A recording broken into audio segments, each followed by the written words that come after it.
Okay, let's get right underway. We'll start with the basics. First off is your aim. The two main methods you're going to be using is either looking straight down at your feet, or you're going to be looking down at your feet and to the side.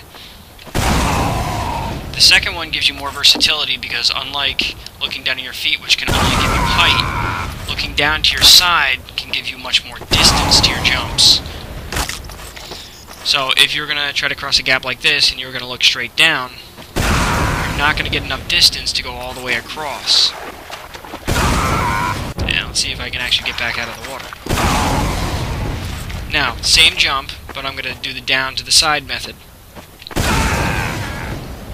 I get plenty of distance to get across it. You'll just have to notice that I didn't get much height going up, so rather than going really high up, I went really far over. Okay, now the keys you're going to be using are, of course, jump and fire. But depending on how much height you want, you'll also want to throw duck in there. So if you hit, say, just jump and fire at the same time, it's a decent amount of height. As soon as you throw duck in there, so you hit jump, duck, fire, you get a lot more height. So depending on how much height or distance you want, will determine what keys you're going to be using. But predominantly, you're going to be using jump, duck, and fire almost all the time. Especially when you want to fly, forward and get the extra speed, you're going to use duck. Your timing is another key factor in your rocket jumps, which will determine how much height and/or distance you can get. So, most people say, "Oh, I throw delays in all the time." Well, here's what happens when you put a delay in between your jumping and your firing. I barely have enough height just to get on this. That's jumping first, then firing. Now, if I throw duck in there, so hit jump and duck, and then fire, same thing. I barely have enough height to get over that. But if I hit all the keys at the same exact time, I get more than enough height to clear this. In fact, I get about double the amount of height that I got before.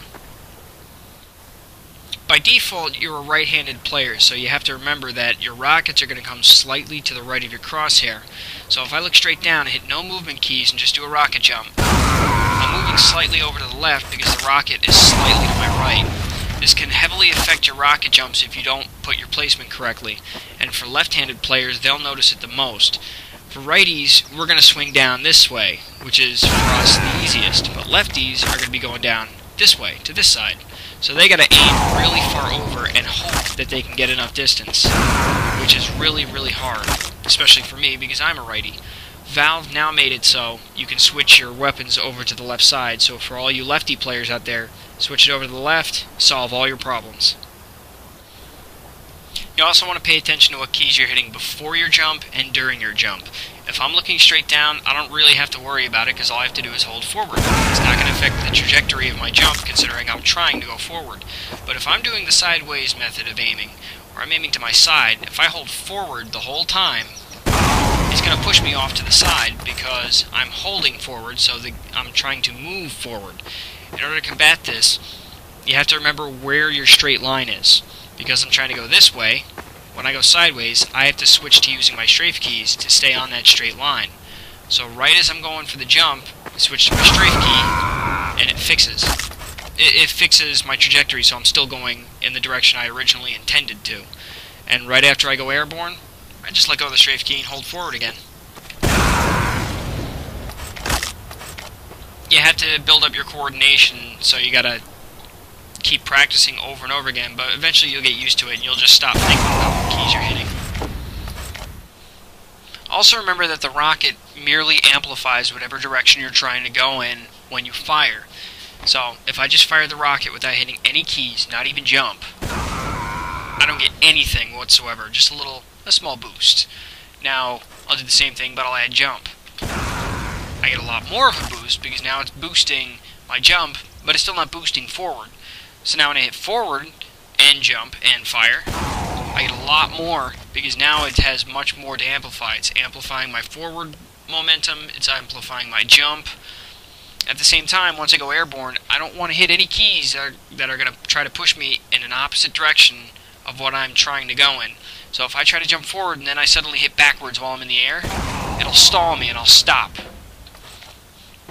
I'll just come crashing to the ground in a straight line, and I'm basically frag meat.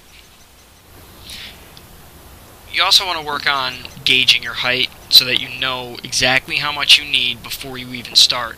Like for a jump like this, I can do it without using the duck key, and it gets me just enough height to get right up there. If I use duck, it gets me enough height, but it might sometimes get me too much. The last thing you want is to blast yourself up really high and be a sitting duck for someone who has decent aim, like snipers, a soldier who's good at body shots, those type of things you want to avoid. If you still insist on using duck for a jump like this, do the sideways method and give yourself just enough to get over. It takes a long time to get used to, and you have to do a lot of rocket jumps before you get a feel for it, but eventually you won't really think about how much height you'll need, you'll just look and go. While not 100% accurate, this diagram should give you an idea of how you want to aim your rocket in order to achieve either height or distance. The blue dots represent you as a player, while the red dot represents the blast from the rocket. The upper left blue dot shows what happens when you aim almost completely straight down, with you getting a lot of height but not much distance. The one all the way on the right shows what happens when you aim at almost straight forward, where you get more horizontal distance but almost no height. So as you raise your aim from straight down to straight forward, you will slowly lose all of your vertical height and instead trade it for horizontal distance.